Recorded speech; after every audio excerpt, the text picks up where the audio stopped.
रामायण सिर्फ युद्ध और विजय की कहानी नहीं, ये रहस्य, दिव्यता और भक्ति का अनोखा चमत्कार से भरी हुई महागाथा है। आज मैं आपको सुनाने जा रही हूँ एक भूचक और दिव्य कहानी, जिसमें श्री राम, माता सीता और हनुमान जी तीनों की अद्भुत उपस्थितियाँ हैं। ये एक ऐसी कथा जो लोक परंपरा में जन जन में सुनी जाती है। तो आइए चलिए प्रवेश करते हैं जंगल के उस रहस्यमय द्वीप की कथा में। वनवास के दिनों की बात है।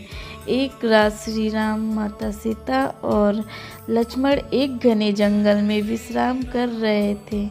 चांदनी बहुत हल्की थी और चारों ओर रहस्यमय शांति पसरी हुई थी।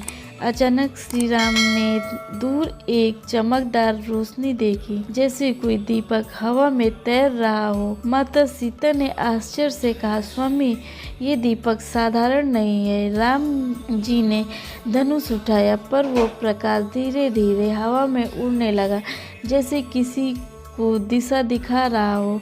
उसी समय पेड़ों के बीच से छलांग लगाते हुए हनुमान जी आ पहुंचे। उन्होंने कहा, प्रभु, ये माया की चाल है, आप यही रहे, मैं पहले जाकर देखता हूँ। हनुमान जी उस दीपक के पीछे दौड़े। जैसे ही पास पहुंचे, दीपक गायब और एक अजीब सी हंसी जंगल में गूंज उठी।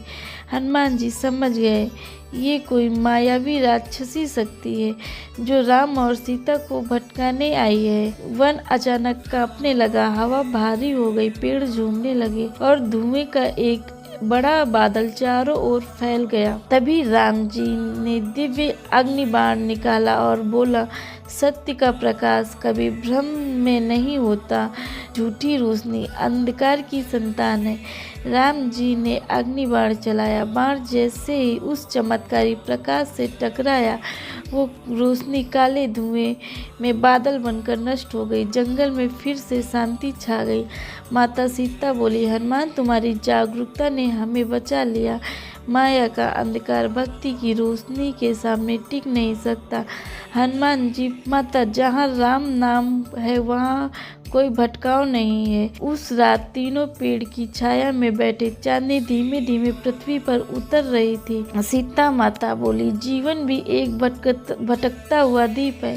अगर मन में राम का प्रकाश हो तो मार्ग कभी नहीं खोता। राम मुस्कुराए। हनुमान जी ने प्रभु के चरणों में सर रख दिया और जंगल फिर से शांत हो गया। मित्रों, यह कहानी हमें एक सरल से संदेश देती है। भक्ति और सत्य का प्रकाश कभी भटकने नहीं देता। माया चाहे कितनी भी गहरी हो, राम नाम का दीपक हमेशा मार्ग दिखाता है। अगर आपको ये दिव्य और रहस्यमय कथा पसंद आई हो तो कमेंट में जरूर लिखें, जय श्री राम, जय बजरंगबली। और ऐसे ही ऋषि परंपरा की अद्भुत कथाएं सुनने के लिए चैनल को लाइक, शेयर और सब्सक्राइब करें।